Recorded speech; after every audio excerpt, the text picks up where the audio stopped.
You don't have to live alone to feel lonely. Sometimes loneliness isn't loud. It doesn't shout.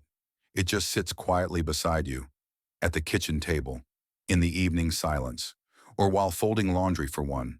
You can be surrounded by people and still feel like no one really sees you. No one really hears you. And after 65, this kind of loneliness becomes more than a feeling. It becomes a health risk.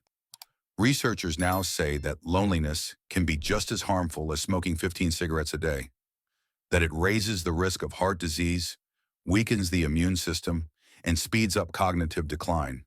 But it's not just about the science, it's about how it feels. Waking up and having no one to talk to, having good news but no one to share it with, or looking at your phone and realizing it hasn't rung in days. This isn't weakness, it's being human, and it deserves to be acknowledged. In this video, we're going to explore 5 silent ways loneliness can affect your body and your mind after 65, and more importantly, what you can gently do about it. Because connection doesn't have to be big or noisy. Sometimes it starts with one conversation, one habit, one moment of choosing to reach out when staying quiet feels easier. Let's begin. Reason number 1. Loneliness quietly changes your heart, and not just in the emotional sense. It changes your actual physical heart. You see, when you feel deeply connected to others, your body feels safe, your heart beats in rhythm, your blood pressure stays steady, your nervous system relaxes. But when you feel lonely, truly alone, even in a quiet house, your body senses it as stress. Your heart beats a little faster, your blood vessels tighten, your body begins to release hormones like cortisol and adrenaline, just like it would during danger. Over time, that constant low-grade alert begins to wear on your heart. It raises your risk of high blood pressure. It increases inflammation in the arteries. And yes, it raises your risk of heart attack and stroke, especially after 65. One woman in her 70s said, "I wasn't sad exactly, just tired. Tired in a way I couldn't explain. And my doctor told me my blood pressure had crept up, without any other cause." She lived alone. Her days were quiet. Her heart was working harder than it needed to, because emotionally she felt unseen. But there's hope in this, because small moments of connection can lower that pressure. Literally, a 5-minute phone call, a shared walk, a familiar voice on the radio, even writing a letter to someone you haven't spoken to in years. These aren't big things, but to your heart, they're a signal. I'm still connected. I'm still here. So if you've been feeling tired, heavy, or just not yourself, it might not be your heart giving out. It might be your heart asking to be heard. Let's move on to reason number 2. Reason number 2. Loneliness slowly changes the brain. Not just how you feel, but how you think, how you remember, how you connect thoughts from one moment to the next. When you're socially connected, your brain stays active. Conversations challenge it. Laughter stimulates it. Even small, casual moments, like remembering someone's name or replying to a greeting, keep your memory pathways alive. But when loneliness sets in, your brain doesn't get that same exercise. It begins to withdraw, just like you do. Studies have shown that long-term loneliness can actually shrink parts of the brain responsible for memory and decision-making. It increases your risk of cognitive decline. It makes it harder to focus. And for some, it's an early doorway to dementia. But the signs are often subtle. You forget small things, not because you're aging, but because your mind hasn't had enough interaction lately. You feel foggy even though you've slept. You start asking, "What was I saying again?" More often than usual. One man in his late 60s said, "I stopped calling friends. I stopped going to the center, and I thought I was just getting forgetful. But when I started socializing again, I felt sharper, brighter. I was still me." Connection is brain food, and like any part of the body, your mind needs to be fed. Not just with information, but with emotion. So even if you're not much of a talker, even if you live alone, even if your world feels quieter now, a short phone call, a walk with a neighbor, a shared story, even just hearing another human voice can help your brain remember it's still needed, still alive, still growing. Let's move on to reason number 3. Reason number 3, loneliness can weaken your immune system. It sounds surprising, but the connection between emotion and immunity is deeper than most people realize.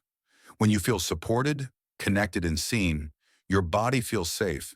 It focuses on healing, on protecting, on staying balanced. But when you feel lonely, especially for a long time, your body interprets it as chronic stress. Your stress hormones rise, inflammation increases, and over time, your immune system becomes less responsive. You may start noticing things like getting sick more often, healing more slowly from cuts or bruises, feeling run down even after resting, frequent colds or infections that linger longer than they used to. One woman in her 70s shared, "I used to bounce back quickly from a cold, but this past year everything hit me harder, and I realized I hadn't hugged anyone in months." Human connection isn't just good for the soul, it's good for your cells. It strengthens your body's ability to fight illness, especially in older adults. And here's the hopeful part. You don't need dozens of people. You don't need big events or constant contact. Even small, meaningful interactions can help your immune system reset. A warm conversation, a heartfelt letter, a video call with someone who makes you laugh. Studies have shown that even brief moments of real connection, just 10 to 15 minutes a day, can lower inflammation markers in the body. So if you've been feeling more tired than usual, getting sick more easily, or healing more slowly than before, it might not just be age. It might be your body asking for connection. Let's move on to reason number 4. Reason number 4. Loneliness drains your emotional energy. Not all tiredness comes from your body. Some of it comes from your heart. And when you're lonely, even the smallest things can begin to feel too heavy. You don't feel like cooking. You stop watering the plants. You delay opening the mail or folding the laundry because deep down, you're asking yourself, what's the point? This isn't laziness. It's not forgetfulness. It's emotional fatigue, a quiet kind of tired that builds when no one is around to notice the little things you do. When no one says, "That looks nice," or "Thanks for making this," or simply, "I'm glad you called." One man shared, "After my wife passed, I stopped playing music. I used to play the piano every day. Then, I just didn't feel like hearing anything anymore." Loneliness dulls the color of life. It shrinks your world from the outside in. And without small sparks of connection, your motivation dims. Not because you don't care, but because it's harder to feel that anyone else does. But here's what many forget. Motivation often comes after action, not before. You don't have to wait to feel ready. Sometimes it starts with the smallest step. Open the window, write a note to someone, take a short walk and smile at one stranger. Listen to music you used to love. These are not just distractions, they're lifelines. Because when we feel seen, we begin to see ourselves again. And the energy returns quietly, gently. Let's move on to the 5th and final reason. Reason number 5. Loneliness quietly affects your sleep. You might go to bed on time. You might stay in bed for 7, even 8 hours, but somehow you still wake up tired, drained, like your body never really rested. Loneliness has a way of following you into the night. It doesn't always show up as sadness. Sometimes it shows up as restlessness, a racing mind, a tight chest, or waking up at 3 a.m., staring at the ceiling, wondering why sleep feels so far away. One woman shared, "After my husband passed, I couldn't fall asleep without the TV on. Not because I liked the noise, but because silence felt too loud." Science has now shown that people who feel lonely are more likely to wake up more during the night, spend less time in deep, restorative sleep, experience increased stress hormones while they sleep, feel more fatigue even after sleeping longer. Why? Because your nervous system stays slightly alert, watching, waiting, sensing something is missing. You may not be in danger, but your body doesn't know that. It just knows you feel alone. So how can you begin to rest again? Start with routine. Go to bed and wake up at the same time each day. Create a calming ritual, soft music, warm tea, light reading, and most importantly, Make a point to connect with someone during the day, even a brief phone call, even a shared laugh, even a kind message in the comment section of a video like this one. Because connection doesn't just lift your mood, it resets your system, and when your heart feels safe, your body can finally rest. Let's take a moment now to reflect on everything we've learned. Now we know. Loneliness is not just a feeling, it's an experience that touches the heart, the brain, the body, and the quiet corners of our daily life. Let's take a moment to remember the 5 ways loneliness can affect us after 65. It puts stress on the heart, raising blood pressure and wearing down your strength. It slows the brain, making memory and focus harder to hold. It weakens the immune system, making recovery slower and illness more frequent. It drains your motivation, making simple tasks feel overwhelming. And it disrupts your sleep, keeping you tired, even after hours in bed.